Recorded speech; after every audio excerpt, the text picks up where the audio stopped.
Say, kids, what time is it? It's kind of like watching TV, but, in your car. It's your birthday. He's a million. His birthday. Everyone's birthday. I said, did Joe watch it? And Mike says, well, he was alive when it happened. So. Yeah, exactly. Today, I remember it. Dark Side of the Stream. Guys are back together in the same room. The band's back together. Joe's here. The subject of today's Dark Side of the Stream was the documentary film 3 Identical Strangers. Right. Won a lot of awards. It's like a 98% approval rate on I knew Rotten nothing Tomatoes. about it. I was on that plane 97? to Hawaii, and I saw it, and I go, this sounds interesting. I'll click it, and I was amazed. You remember the real story? I remember the story, yeah. I didn't even know nothing about it, so it was all a surprise to me. I remember the story and just remember thinking how effed up it was that somebody thought that this was a really good idea to do something like this to 3 human beings. Dude, the whole adoption agency thing going back for decades and decades and decades. If you already don't know this, I'm a big fan of Unsolved Mysteries. There were tons of episodes dedicated to all these adoption houses across the country that were just notorious for stealing babies, putting them in different places, telling mothers they were dead, forcing young mothers to give them up. I mean, this stuff happens all over the place. There's a really good podcast called Criminal, and there's a story about a lady in, I think it's Louisville, and she made a whole career. She had political connections, and she made a whole career out of just taking people's babies. Yep. And adopting them, and then they would tell the people that, that they were dead or you were an unfit mother. And it's a really interesting podcast to listen to if you're interested in that sort of thing, just how rampant that industry was. And by the time, and I don't think she even served a day in jail. I think she ran this until she was like elderly, and then when stuff came to light, it was already too much. But Joe hit it right on the head. They had connections. Yeah. And in this story, obviously, the adoption agency that did this also had some pretty hardcore connections. So the story goes, there was a kid going to community college in New York, and he gets there, and all these people are like, hey, Eddie, what's up, Haven't seen you in so long, bro. And he's like, he missed out on a great opportunity right there. He's got girls jumping up on him, kissing him and stuff. I mean, I would have been Eddie all year, wouldn't you? Because he wasn't Eddie, though. He wasn't Eddie. So eventually Eddie's buddy sees this guy, and he's like, Eddie, what the hell are you doing? You were supposed to come back to college. And he's like, my name's not Eddie, it's Bobby. And he goes, holy crap, when's your birthday? And he tells him, he goes, holy crap, you're never going to believe this. They get these two, I know. I got goosebumps. They get these two guys together. He says, you have a twin. And boom, it kind of becomes a pretty big story. Well, then another guy sees the story, and him and his friend are sitting there looking at the picture, and they go, dude, that's you. You're a triplet. Yeah, that's you, David. You're a triplet. And so there were 3 of them, and they all looked the same, and then they didn't even became know. famous. They didn't know they had brother. They didn't know they were part of triplets. 19 years of their life went by. They all knew that they were adopted. From what I can tell, they all had really good upbringings for the most part, and we'll get into that a little bit further on down the line. But I mean, they were pretty standard, white American kids. Incredible. But then the story's kind of getting a little weird. Then it takes a twist. Then it gets a little weird. As all good documentaries do. Yeah. This one, though, we'll get to more about how my feelings on it. Dark Side of the Stream. Joe J. and Mike the Intern on 104.7 The Cave. Say, kids, what time is it? It's kind of like watching TV, but, in your car. It's like what the future's going to look like. That is the future. That is the future.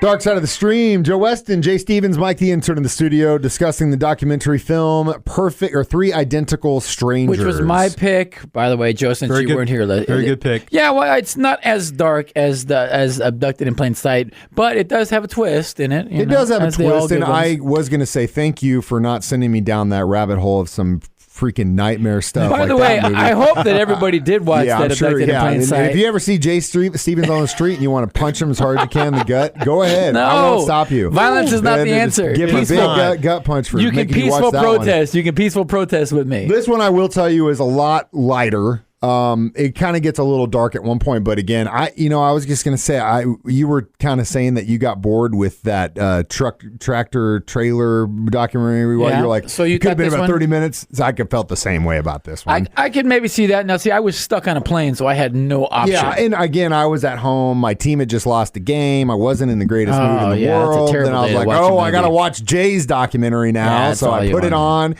And it was okay. They definitely rehashed and retold the same stuff over and over and over again, but it wasn't that.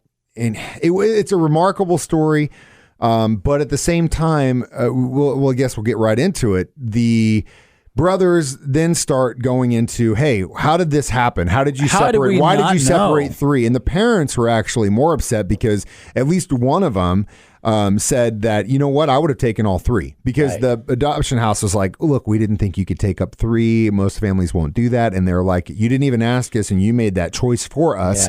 And that's not right. And then they could kind of tell that there was something nefarious going on, but they didn't really know at that time. And then kind of life went on. Come to find out, this was all part of a government, well, not a they're not going to say government study, but even though funding did come from a private Washington, it was like an experiment. It was an experiment.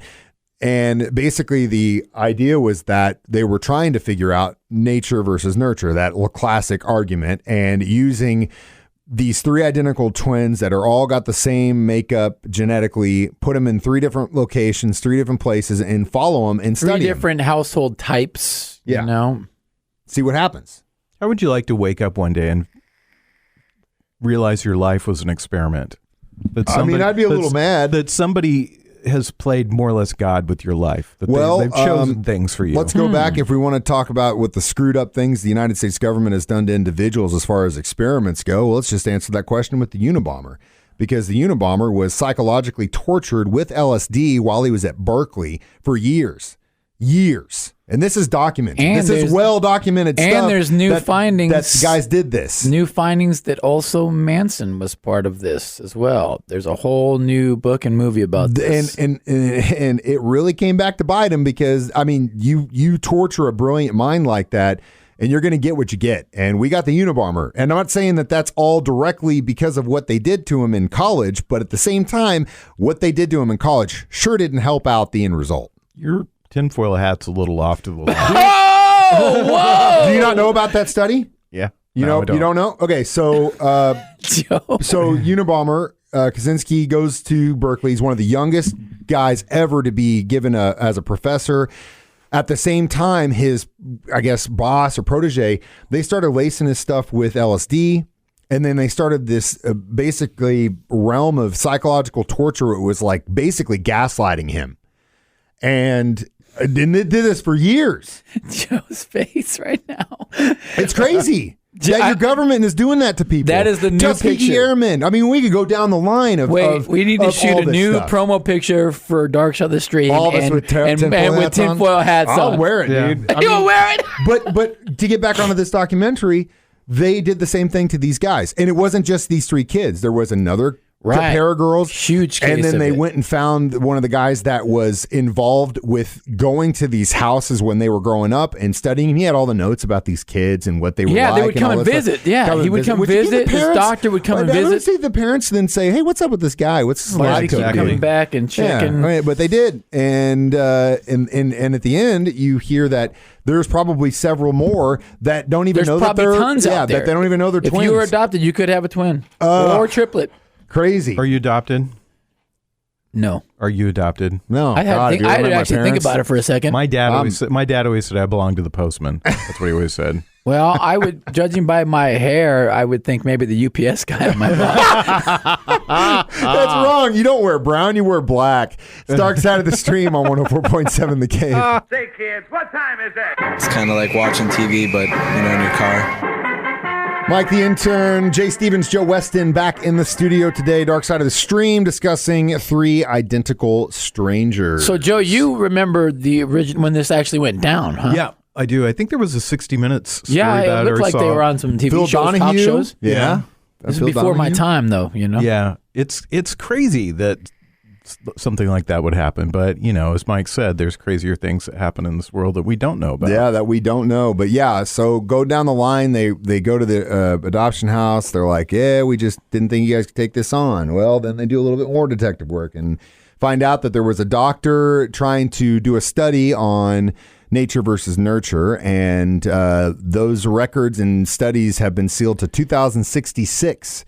Why can't they just or at open least they them? were. And then at the end of the film, they're like, they got like 100,000 pages of this stuff, but it didn't really give you any clear Left the door open for a part 2. Yeah, it's that nature versus nurture thing is always The going to weird be thing, there. though, they were put in 3 different households, and it was supposed to be like 3 different economic level households, But the weird thing is when they all hooked up, even though they were raised in different families, they had a lot of the same likes and tastes and stuff like that. But they also make the point in the documentary, while they were focusing on what they were alike, they never really focused on what their differences were. Mm-hmm. And I thought that was really good because you find out on the line, one of them had some pretty serious psychological problems and ended up taking his life.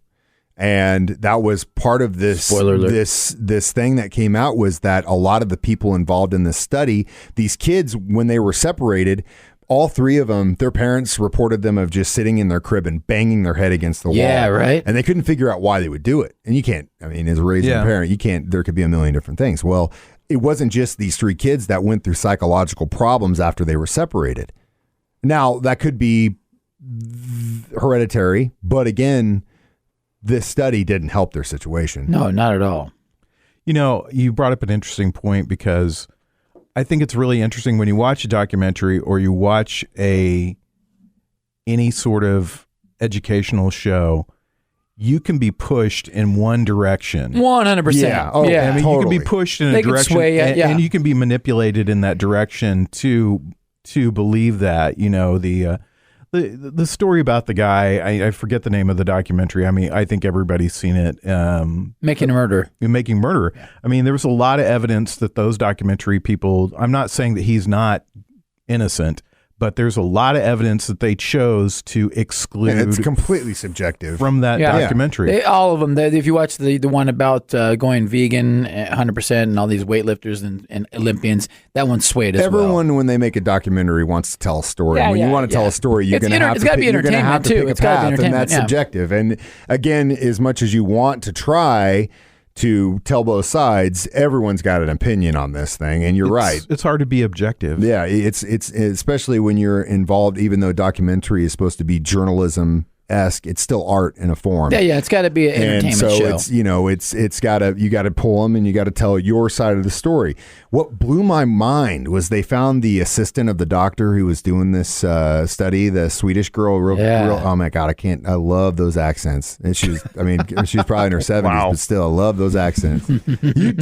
Tell me I'm wrong. No, I'm good. I know. Anyway, the thing she said was, no one, when we did this study, when we started this thing, no one cared about that stuff. You could do that. You could separate kids. You could do stuff to kids. It wasn't a big deal. Yeah, now you wouldn't dream about doing stuff like that. But back then, it was just like she downplayed the whole thing pretty well. Yeah, even though she wasn't directly involved and she was just the assistant and kind of just made things happen. She was involved. Can be complicit in being involved. I guess she could have said something. Could have said something, but like she said, no one really thought about it. So.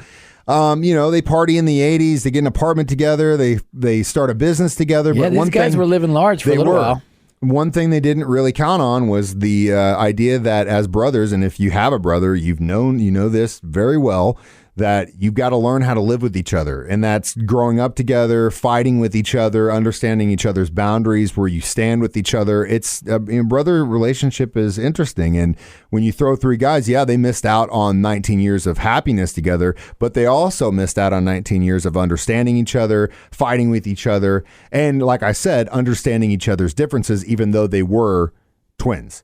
And so there was kind of a falling out with the restaurant. And then, of course, one of them took their own lives. And it's good to see, though, at the end, they were still buds, the 2 that are remaining. So that was good. Yeah, it was a trip, man. Trippy story for sure. Interesting story. Very interesting story. Very, very much so. So we got time for about one more break. And I guess we'll figure out what the hell we're going to be watching for the next Dark Side of the Stream. Whose turn is it? I don't know. We better figure that out, too. Joe, maybe? Or Joe is just here today. I'm a guest star. He's our guest star. All right, so we'll discuss in the break, I guess. Right. Yeah, we'll figure it out next on 104.7 The Cave. Say, kids, what time is it? It's kind of like watching TV, but, in your car. Okay, we've reached the conclusion of our Dark Side of the Stream this week. 3 identical strangers, Joe, Jay, Mike, and... We'll do it live. We'll do it live. That's right. You give it pretty high rating? I liked it. Granted, it could have been slow, but I was trapped on an airplane, so I didn't probably notice the slowness. But I believe you that it probably was a little slow at some parts. I could believe that. Joe, probably. I thought it was good. Yeah, like A I great said, story. it was good story. It was entertaining. I probably wasn't just in the right headspace because my team lost. I mean, if you want to look at it, but Yeah, I think it was probably you pulled get out a like little that. bit. You get real little bit too long. whiny when your team loses. Oh, dude, you tell me. He gets real snibbly. yeah, I learned that the little- hard way when my first year working here. Oh, he came in and started Do you remember talking this? stuff about Peyton Manning. Yeah, I it was about Peyton bit his Manning head and the off. Chiefs, and I put like a sign on Mike's door, and I did not know Mike's fury for the Chiefs.